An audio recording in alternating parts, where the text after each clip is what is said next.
At OR Tambo International Airport today, the K2 the 2022 team, they're the first successful South Africans to summit the treacherous peak of K2, arriving back in the country.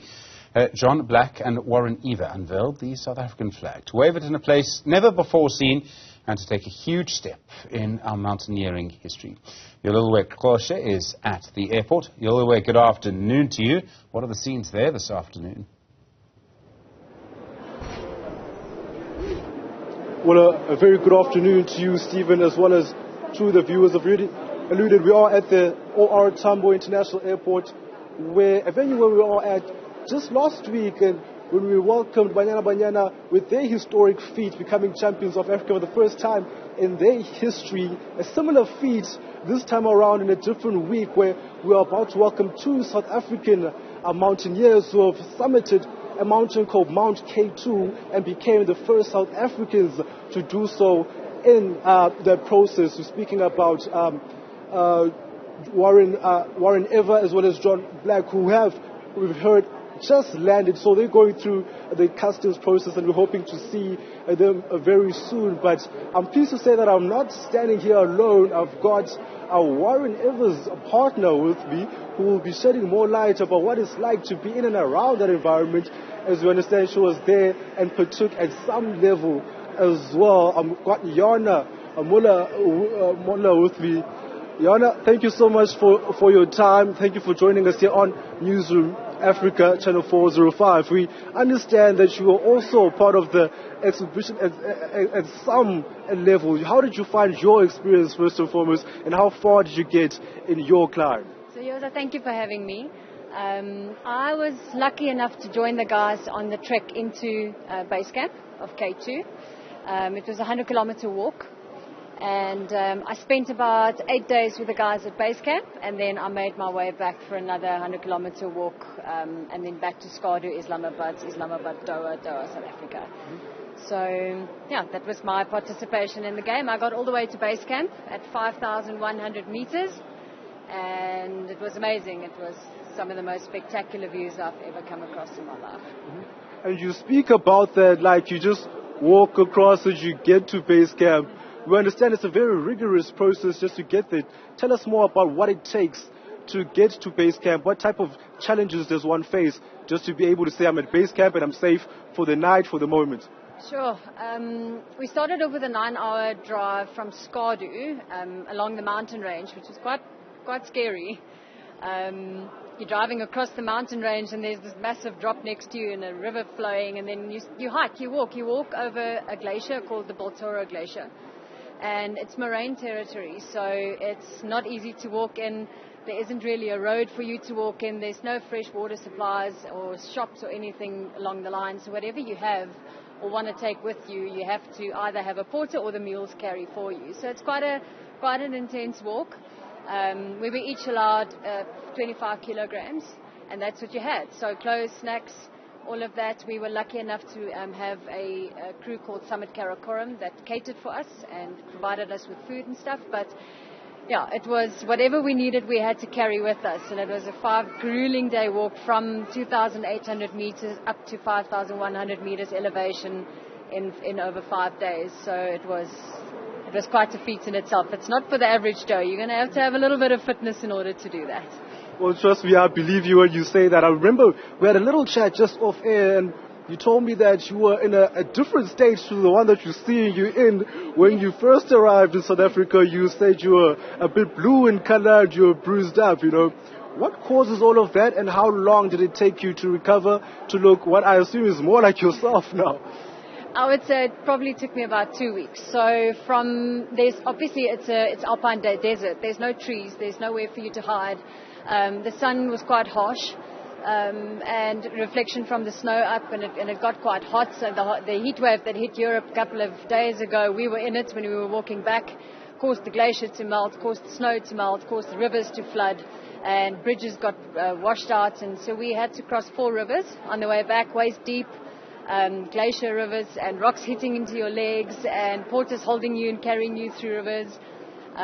So I still joked and said to one of my friends, I think we took all the bad luck from the mountain and we walked out with it, and landslides and had to cross landslides, and it was quite a mission to get back. And I believe, as far as I know, that those roads that washed away and the bridge has not been repaired yet. So that's why the guys took a different route, and they went over the Gongadoro Pass. I might have the name wrong. They went through another pass into another town called Hushi. So they didn't follow the same path out as us. But yeah, I came back, face peeled, sunburn and fever blisters and battered and bruises and all over my legs and cut to my feet from going through rivers and landslides and all sorts of things. So it was quite tough.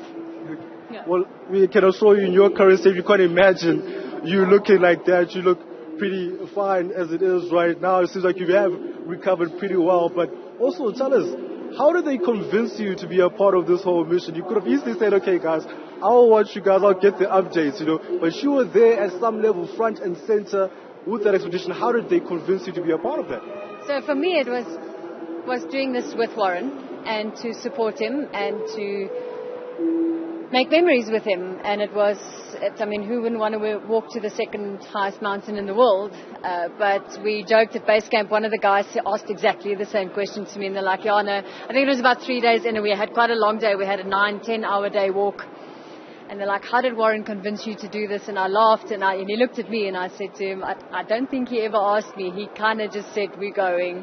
So he hijacked me quietly along the side, but I never said no. I wouldn't have said no, because I'm quite the adventurous person myself. So, yeah. And also, when you hear about, the sort of fatalities that happen with people trying to summit the mountain, not Charles Plain, 81 people have passed away trying to get to the summit of that mountain, and you have a partner that's going through that. What goes through your mind when they're still trying to get there, haven't had news of it's done, and you don't know if they're alive or not? What goes through your mind? Take us through that. Sure. I spend a lot of time thinking about that, and also tried not to think about that. It's one of those things, you can't let the mountain consume you, and you can't let the stats consume you, and you just have to trust and have faith that the boys know what they're doing, and they're going to do it as safely as possible. But we took, on day 2 of arriving at base camp, we walked up to the memorial site, the Art Gilkey memorial site, and that's when it hit home for me, and I realized this is not child's play, this is quite serious.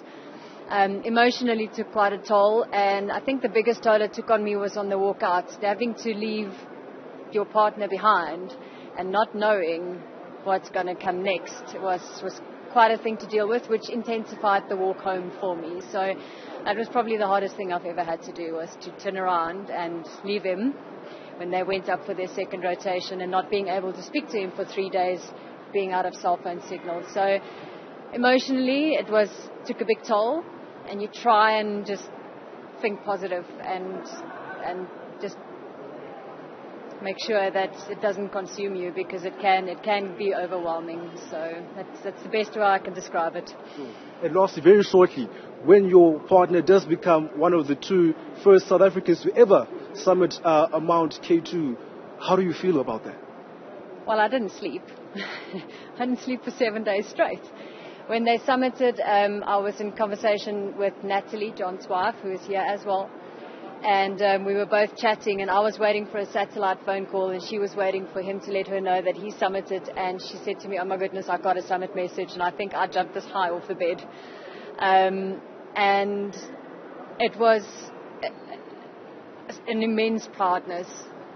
Just I couldn't be. I don't think I've ever been any more proud of any one person in my life, and not just for him, but for John and for South Africa. It was, with everything happening, it was a good thing, and it's a good thing for South Africa, and it's a good thing for the guys. And it was their dream mountain. They've been dreaming of climbing this mountain for 25 years, and to be able to reach their goal was spectacular. To see their drive, their determination, the effort they put in, they gave it their all, and that is admirable, and I take my hat off to both of them. All right. We take your hat off to you as well for your part in the journey, and we thank you once again for joining us here on Newzroom Afrika Channel 405 and offering us this particular exclusive. Thank you, Jana. Thank you for sharing it with us. Thank you very much. Thank you.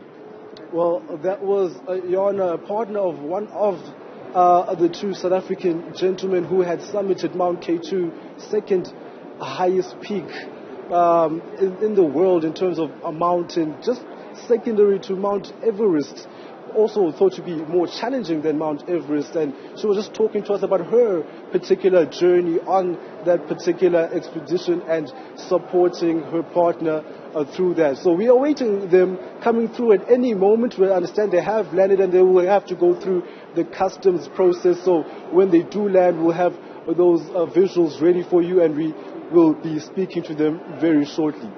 Yolulwe Qoshe, thanks very much indeed, live at OR Tambo International. Do appreciate it. More top stories in a moment. Stay with us.